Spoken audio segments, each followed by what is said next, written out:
I have another question. Is it possible that, and I'm trying to explain this, but so the words, I might not pick the right words, but doesn't matter. Is it possible that the me is sort of programmed, that there's somewhere inside this state of being, that it tries to seek the very answer to this sort of reality, or that it doesn't exist? Do you know what I mean? Oh, well, it's doing it all the time, yeah. Exactly, so it sort of knows it, it doesn't exist, but hold on. Pretending and... We've just got to be careful where we're going. Yeah, I know. Me can't know its own absence. But it feels it's seeking for something, I guess. Oh, it's seeking for something it can't know, yeah. Exactly, but is this seeking, and I guess what most people have, unless they are sort of have the experience that they know and that they know that they're not pretending anymore? No, hold on, I'm not with you. Okay. Sorry. So this feeling that most people have of seeking something, seeking happens, yeah.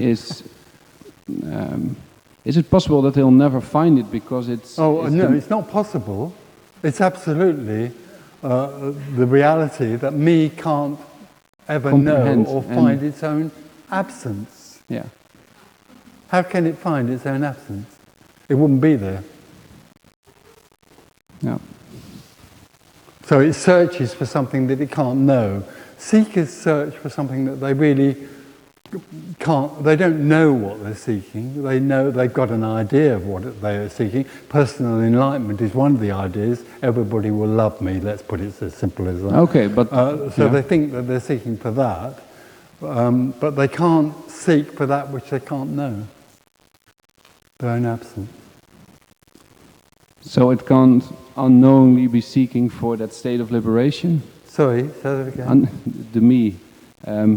Isn't it possible that that feeling of searching for something is the searching of that state of liberation, where it knows it's pretending and it knows that everything that is happening right now is a dream state, and no, all that the me can know. The ultimate truth. All that the me can know is itself. Self-consciousness is where the me lives. It lives in an unreal. It lives in an artificial reality in which it believes and feels that everything is real, including itself. But if it can't know unknowing. But if this is true and everything looks perfect because we're in a dream state and everything is okay, why are we searching? What looks perfect? Why is if the me would be totally content, why is it still searching unknowingly for something? Because it's separate, it feels separate, it's not perfectly content. At the beginning of this talk I tried to explain that the me lives in a reality which is unsatisfying totally because it's not at home. It can't find home because home is its own absence. It's not, me is never satisfied. It's like a basket with a hole in the bottom. It will never be satisfied because what it longs for is its own absence. Okay, but then we're sort of, there should be like an ultimate balance. A balance in the whole. What's a balance? Balance, as in... It should be. I don't understand what you mean by what should be a balance. No, shouldn't there... No, let me formulate another way. Shouldn't there be a sort of a balance? Because what you, like you say, you have reality and you have real and unreal, and there is sort of a balance. No, there should be a sort of the middle way. The apparent real and the apparent unreal. There's no shoulds. Wholeness appears as apparently separate, or wholeness is simply wholeness. Then if wholeness is like that, why are we even talking about real and unreal if there's... Because we're here pointing to the possibility that there is a real and an unreal reality, that's all. And for us that's a possibility, but you know, right? No, I know nothing. No, there's nothing here that knows anything at all. This is out of unknowing, I'm sorry. But for me it's impossible to believe or accept that there isn't something else here that knows something, because me lives in a world where it's constantly trying to know everything. It's afraid of unknowing, so it's constantly trying to know anything. So it comes here believing that it's listening to another me that knows something. That's an illusion. Is there a bit of another question? But how long ago did you reach this? Oh, I didn't. There is no time. There is no. Because I could imagine that at some point you. Nobody reaches this. Okay, but you. What you're living in is the illusion that there's someone that reaches something. It's a subject-object reality. That what you're describing is a subject-object. True. I'm the subject, and then the object is personal fulfillment, which I can attain or reach. Okay. So the glimpse of something more or something. Do you know what I mean? I can imagine if that's, for instance, if I were to reach whatever state of being. Anyway, okay. You're really talking in double language. I'm sorry. Oh, You I'm will Dutch. never reach your own absence. How do you reach your own absence? This contradiction.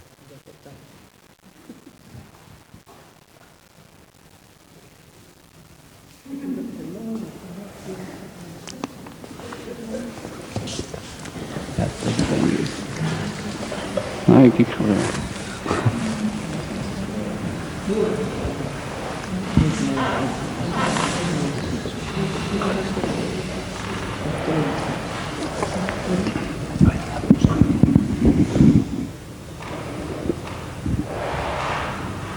Tony, can I ask you one question? The way I understand, it seems to me that when a person has a glimpse, then when a person has a glimpse of wholeness, then no, hold on. A person doesn't have a glimpse of wholeness. There is a person, then there's wholeness, which is a paradox, and then the person comes out of the other side. Yeah, totally. And then memory of that wholeness is only present within a dream. Otherwise, there would be no memory of it. Or Well, there isn't really I know for this there wasn't a memory of wholeness because I wasn't there, so I couldn't remember it. But there was a sense of something indescribable. There was only a sense of something indescribable. Yeah, and that the memory of that sense then. The memory. But it isn't that. This, what we're talking about here can't be described. It can't be. Otherwise, you could know it. It can't be known. It is unknowable. It is unknowing. Yeah. But but something like memory can only exist within the dream because then. No, memory is what is. When there is no longer a me, there can still be memory, and that the memory of breakfast is what is. It's not breakfast, it's what is. It's the memory of breakfast. But the memory of no thing, there can't be a memory of nothing.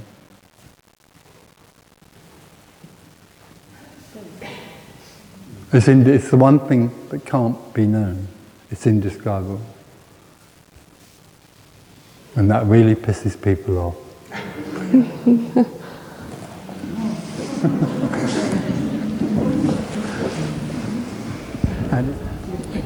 Meing is happening, meing being me, and it's huge pressure on the body. And there is a hope that interacting with you or no one, whatever, can put an end to it. Because I heard that there is this possibility that the me just crumbles away. But I also heard that there is a possibility that it doesn't. Oh. Well, yeah, but there's nothing, this is nothing happening, so nothing's going to happen or needs to happen. The problem for me is that it's always living in what's next. It lives in what will be, not because it's in a subject-object reality, then it's always chasing what's going to happen next, including liberation or its own absence. One day I will be absent. It doesn't know what that means, but it hopes that it will be. But what's being said here is that actually this is no thing apparently happening. There's nothing happening here. It's only an appearance of something happening. So there's no such thing as liberation or a seeker or separation, being there or not being there. So there's nothing to hope for. Well, I understand that when it is seen that it's both real and unreal, then it doesn't matter. But when it's not seen, no, when it's real, it seems to when it's real, matter. everything matters. Yes, because it's real. And it's painful. Yeah. And so I cannot just stop waiting for something else, because there's no acceptation of what is going on. No, there's no I that can or can't do anything. All there is what is and isn't. So all there is sitting on a chair holding a microphone. But there's nobody doing that. That's what seems to be happening. It's the beloved. So what you long for has never left you. What you long for is constantly all there is already.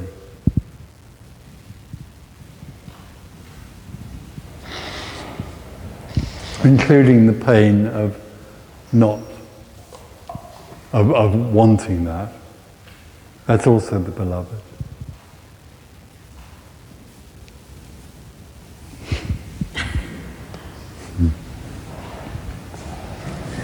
We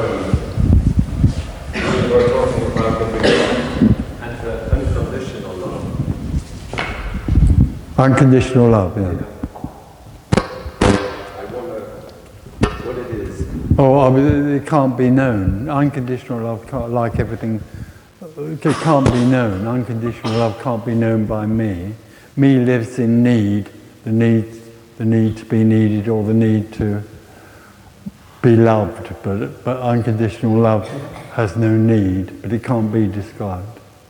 It can't be described. No, it can't be known.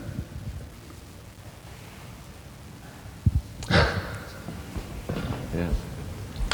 The beloved is just another word for unconditional love, really. It is what is. But love sounds very... Oh, love, no. As something like... But me thinks of love in the way that it thinks of love, but the love it thinks it knows is actually a need. It sounds positive. Yeah. But it's not unconditional. It's conditional on somebody else needing me or me needing somebody else. Unconditional love has no need. No meaning. No meaning and no need. Yeah.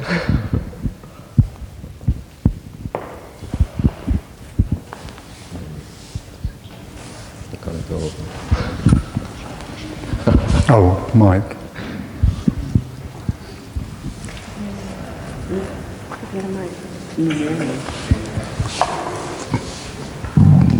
Pardon me. I was thinking if it matters or not. Sorry.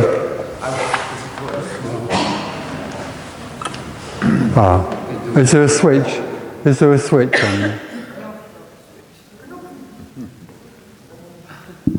Hello. Yeah.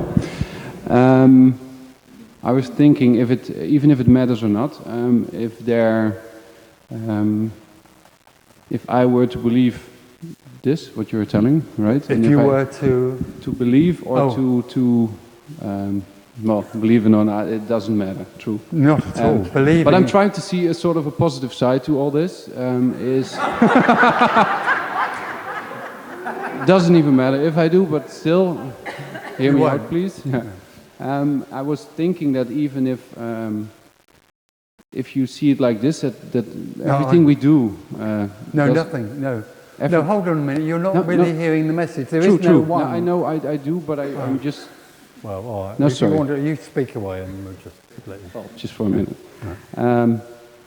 If things that are real or not real, if just being in this moment where whatever I do doesn't really matter because it's a dream state, right? It doesn't really.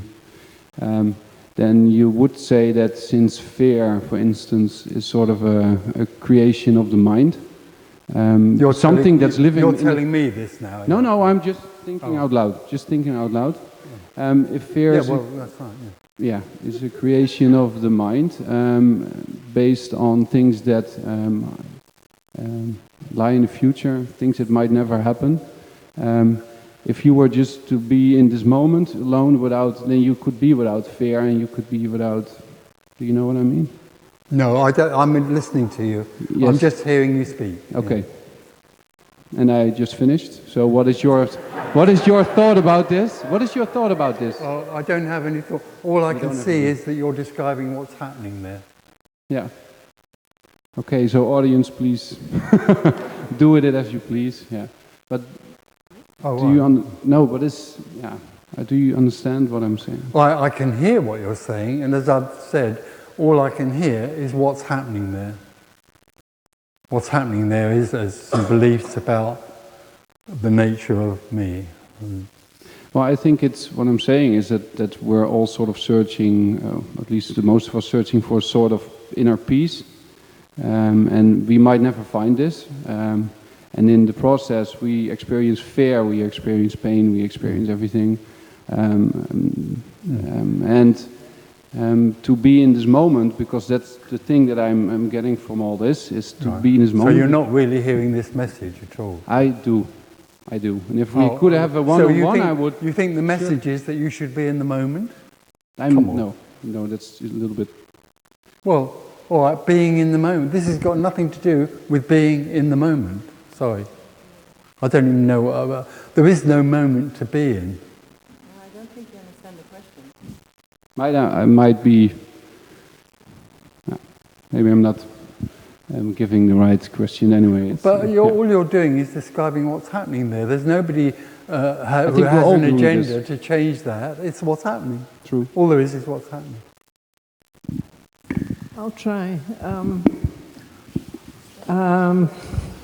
I think Tom is here for the first time. He doesn't know your language, the language of tone of the. Well, it's not mine, but anyway. The whole playing Tony. Right. You said in the beginning of your speech that there are a lot of people here. That's what your own words were. Have a sense of there is something. The me has a sense of that it is something. The me has a sense. I think Tom wants to say that when all the me's here have only the sense and they are looking for what could be, not separated. Yeah. And then they have fears and pain and feelings, all those me's. And then, what's the problem with that?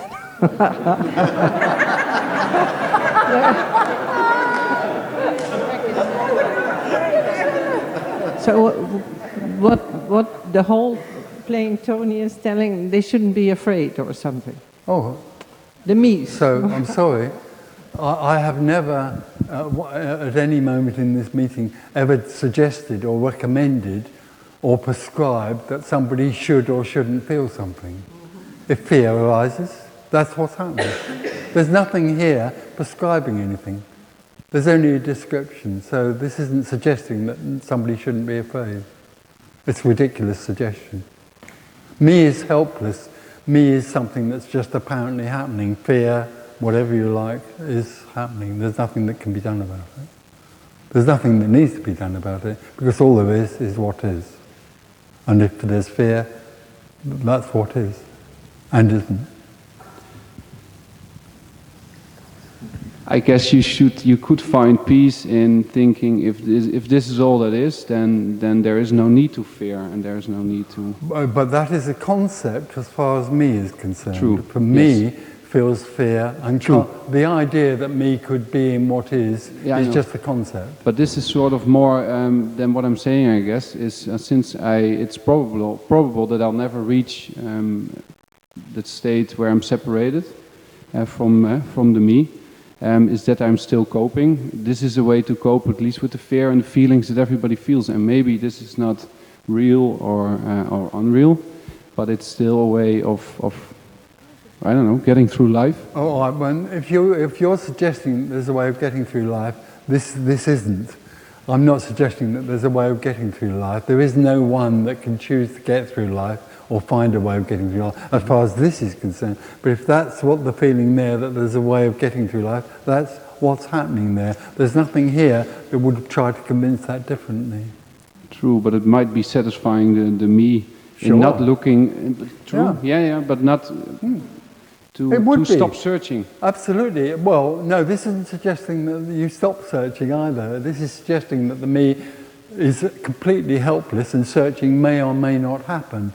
But there may be something that me could do to make itself feel comfortable, and that could work for a little while. Okay.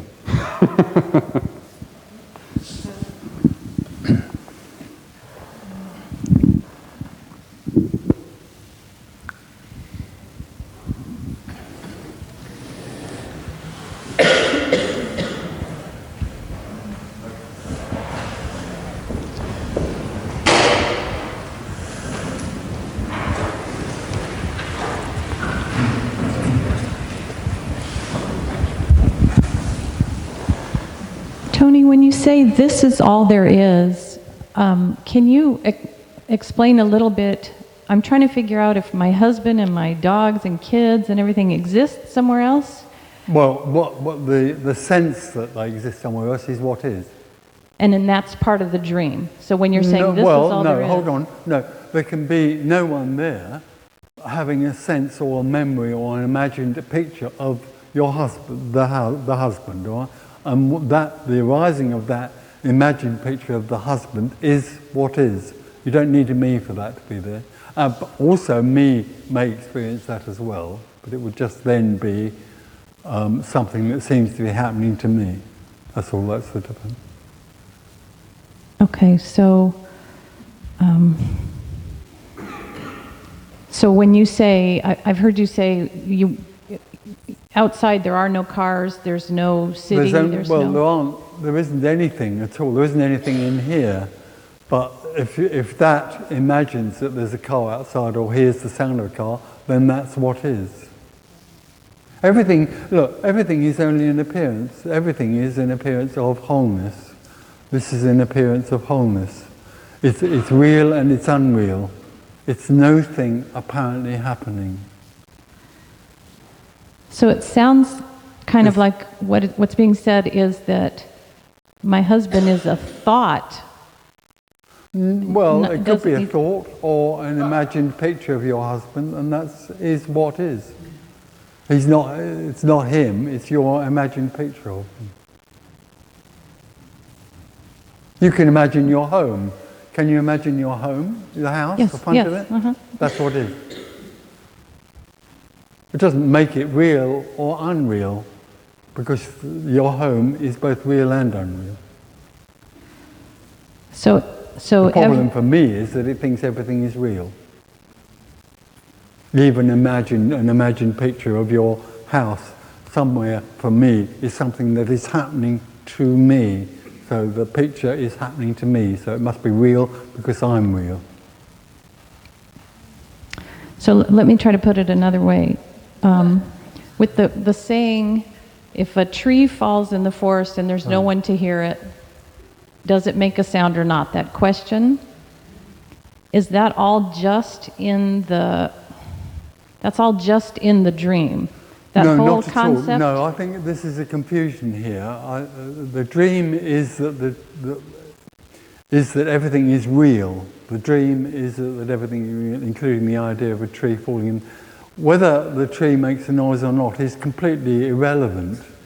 But it doesn't need consciousness, which is the me's arrogant idea of what it is, for the tree to fall and make a sound. Nothing needs consciousness. Nothing needs knowing, because knowing is something that arises for me. And I don't know this has completely destroyed this idea that nothing can happen without me or knowing, by the reality that the earth existed long before anybody was walking on it, apparently knowing it. What is doesn't need anything, doesn't need to be known. What is doesn't need to know itself. It is already complete. The idea that it needs to be known is an arrogant idea of mine, of the me. Because the me lives in a world that it thinks it knows.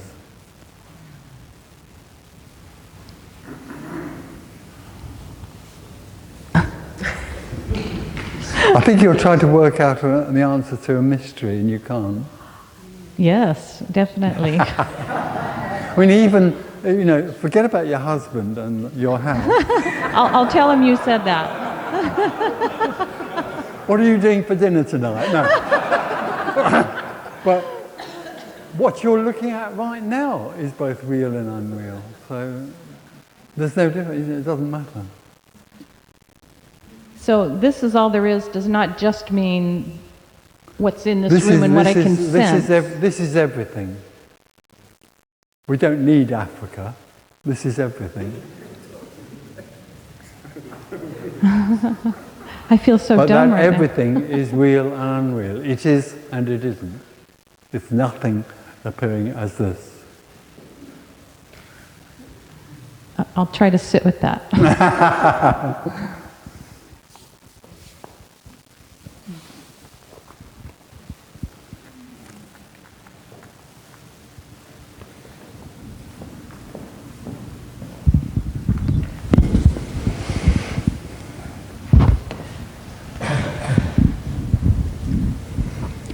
When we are sitting on a couch and thinking at a person, another feeling is coming.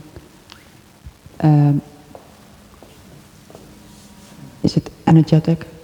Yeah, it's all just energy apparently happening. Feelings, sitting on a couch, breathing, hearing sounds. It's all the beloved. It's all energy just happening for no one and nothing. All the time there's a me there, the me then adopts it or owns it and thinks it's happening to it. And that's why it's so unsatisfied and unhappy.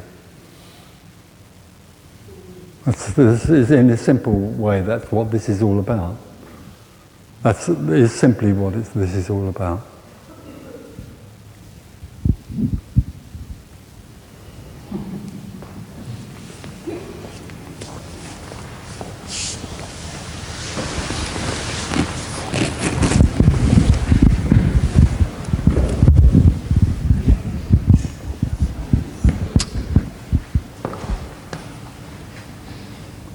So this aliveness.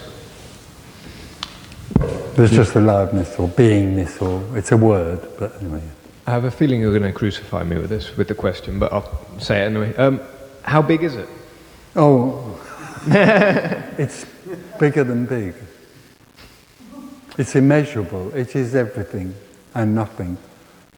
It's nothing being everything.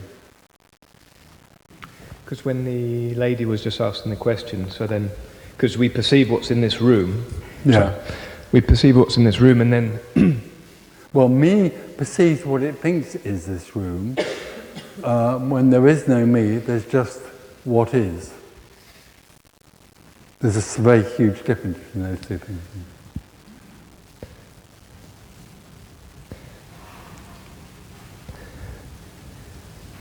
So me knows there's more out of this room. There's galaxies and stuff like that. So the question I'm trying to ask, if it is even a proper question, is how does aliveness fit into that, into your perception? So me thinks this is something, and there must be something else out there because I'm something. When that illusion collapses, all there is aliveness. These walls and these chairs and this thing here is total aliveness. This room is full of energy. It's just energy, and then it takes a form in a quark, and then a subparticle, and then a particle, and then an atom, and seems to be, takes the form of a body. But actually, it's just pure aliveness. There isn't anything else that isn't that. But it's not just confined to this room. Oh, it's not. It's not confined to anything, because that aliveness is already everything. It's the infinite. There is only the infinite, appearing to be finite. So it's everything. It's immeasurable. It can't be comprehended by anyone. It's immeasurable. So the me just complicates it with stories that there's something outside. Well, the me turns it into an obstacle, an article. It turns it into an object. The me objectifies everything, so it turns it into as something. It's not something, it's nothing appearing to be something. It's not something, but it's... Say that again, sorry? It's not a something, it is nothing appearing as something.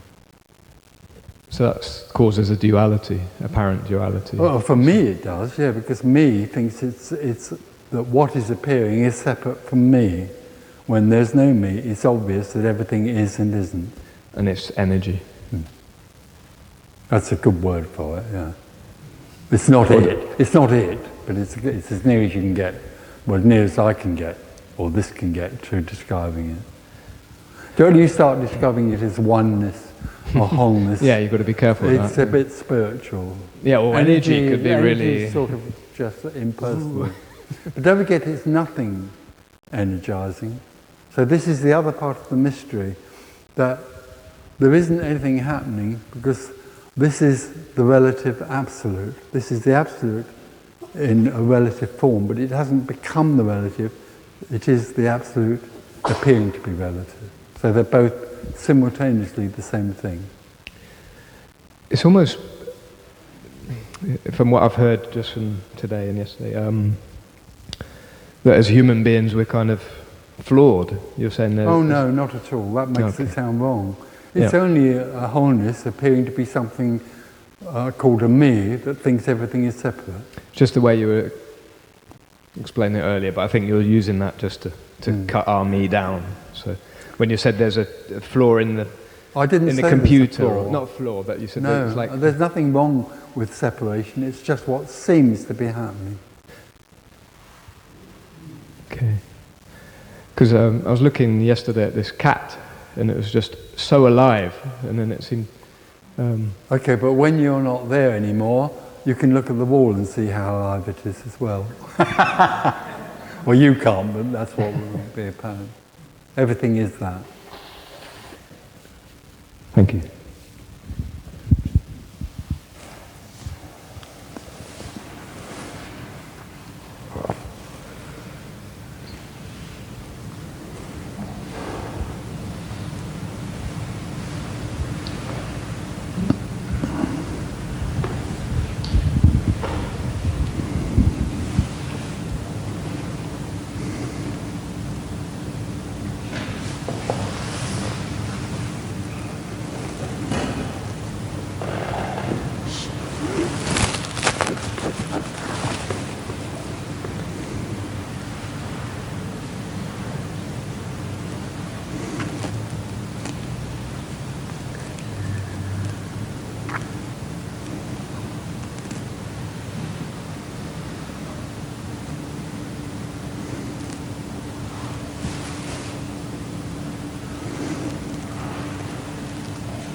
Is there a mic near there?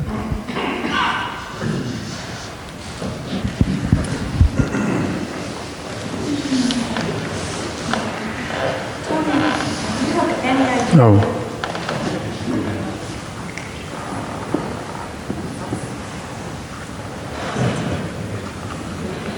Do you have any idea where the glimpse registers? Is it in the brain?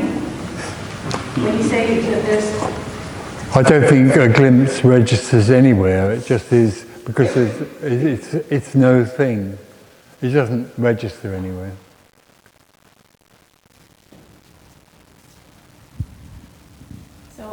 So when you say that, thank you. When you say that there's a sense. No, after there's only a sense or an attempted memory of that. Yeah, but Is that in the brain? the sense or the memory would be, yeah, but it's not nothing. Okay. It's a record of something that apparently happened, but it's not a true record, of course. Okay.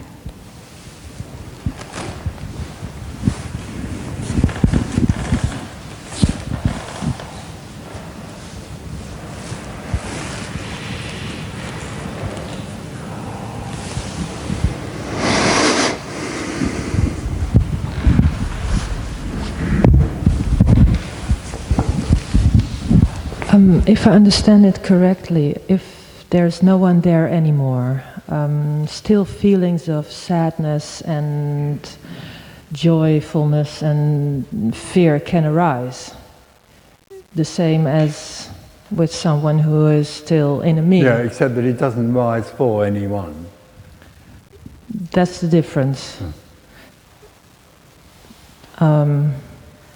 It just happens. It just is. It just is. And can also, because you just said that, experience is not, you don't have an experience. Well, I don't have anything because there's no I to have anything. Yes, exactly. So experience for me essentially is a description of something that an experiencer has. And that ends with me ending. And experience cannot arise. Well, not in the terms that I understand the word, and that is that an experience is something that me has. When me is no more, there's nothing that has any experience. But there just is what is. There's nothing having it.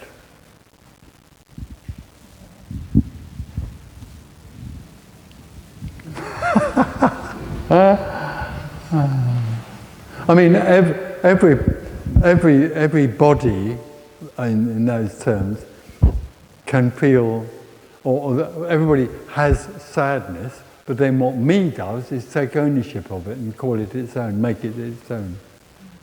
When there's no me, there's just sadness. But what do you do when you're sad? No, you don't do it, no, you're back to... Yeah. Me might do something, but there isn't anybody that does anything with sadness, there's just sadness.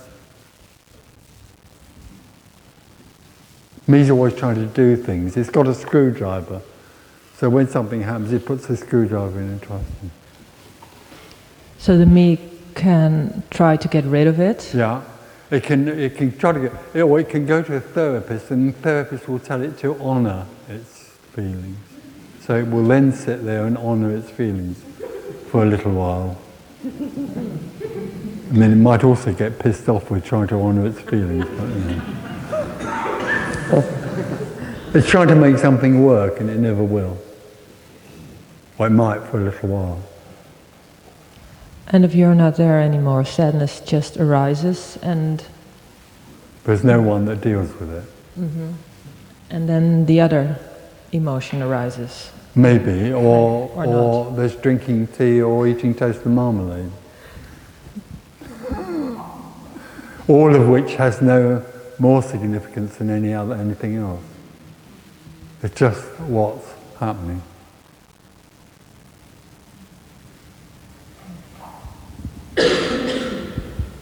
And in some ways, me would then feel that it's like robotic and exactly. I'm sorry, I can't answer that. It's absolutely beyond robotism. It's total aliveness, and that's all I can say. Everything is happening to you. No, everything is happening. Or happening, exactly, everything is happening.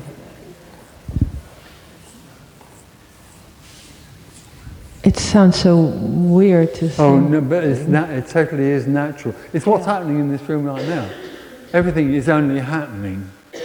But for the me thinks it's happening to it. So sitting on a chair for me is happening to me. I am a real person, and I'm sitting on a wheelchair, and sitting on the chair is really happening.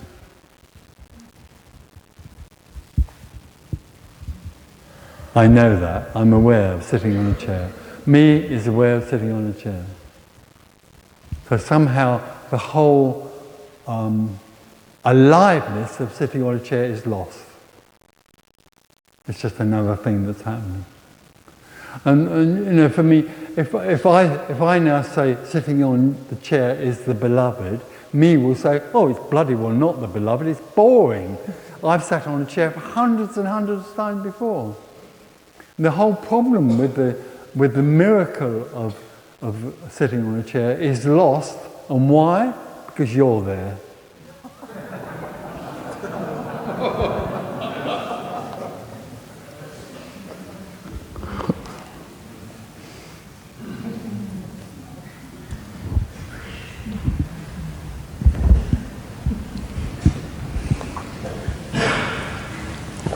It's not your fault, though.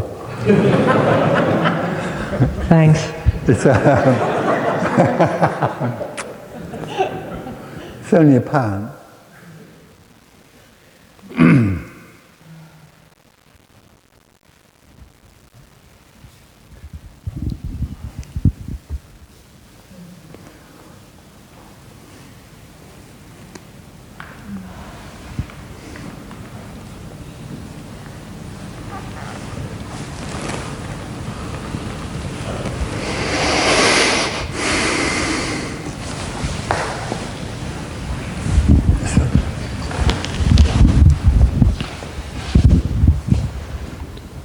So if I experience sadness, it's still for me, I guess, and for you it's aliveness. No, it's for the non-you. Not anything for me. It's just what it is. There isn't anything here that has it. But you describe it as aliveness, I guess. Everything is only aliveness. Everything is aliveness. Everything is only energy. Mm. When sadness arises, that it is energy in the form of sadness. For me, it's experienced and had. When there's no one, it's just there, just apparently there. I don't understand, but... No, don't. Forget it. Trying to understand this is wonderfully impossible. Hmm. Yeah, that's what I experienced, yeah. If you could understand this, it could be taught. Yeah, I know.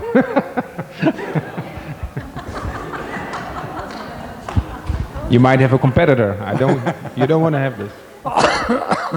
Another guru, you know.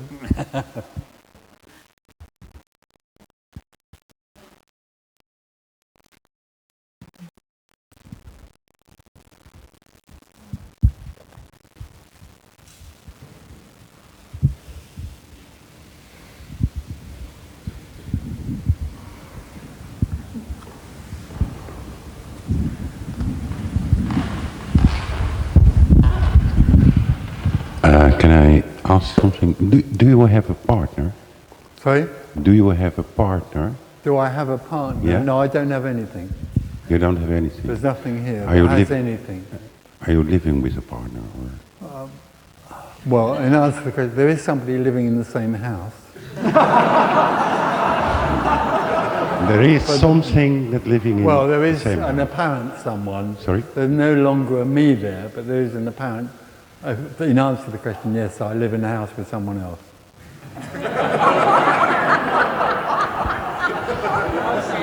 So I don't have to ask if you have any feelings for her? or him. I don't have any feelings for her, but there are feelings for her.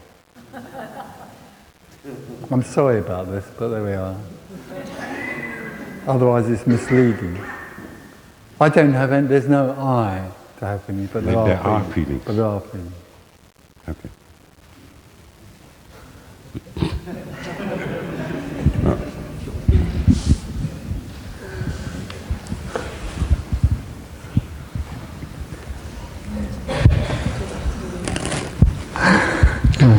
But the feeling, there are feelings for the partner. There are feelings for the partner, or everything is energy. I think that's too easy. That's too easy.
So, Tony, when you talk about things apparently arising and falling away, that sounds like a sequence, and it sounds like in yeah, time. it isn't. This is the mystery.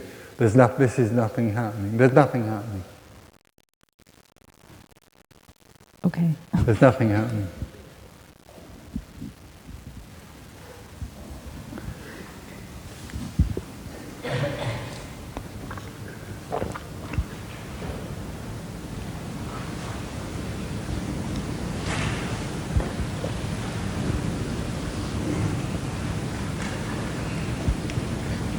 Everything that seems to happen is only an appearance of nothing happening. That's the mystery.